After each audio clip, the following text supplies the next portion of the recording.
টনির ভক্তদের জন্য একটা দুঃখের খবর। বর্তমানে একটা গোপন রহস্য এসেছে যে পলিগ্রাম টিভি নাকি টনিকে ছেড়ে দিচ্ছে।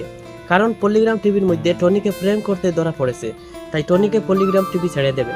টনি না হয় সালমা, দুজনের মধ্যে একজনকে পলিগ্রাম টিভি ছেড়ে দেবে। এই নিয়ে অনেকেই ভিডিও সোশ্যাল মিডিয়ায় বানাচ্ছেন এবং সেই ভিডিওগুলো খুবই তাড়াতাড়ি ভাইরাল হচ্ছে। তো আমি এই নিয়ে একটা ভিডিও বানিয়েছি, যে ভিডিওগুলো আমি টনি এবং সালমা উভয়ের সাথে কথা বলে একটা ভিডিও বানিয়েছি, যেটার মধ্যে আমি ক্লিয়ার বলে দিছি যে সালমাকে না টনিকে সত্যি সত্যি পলিগ্রাম টিভি ছেড়ে দিচ্ছে।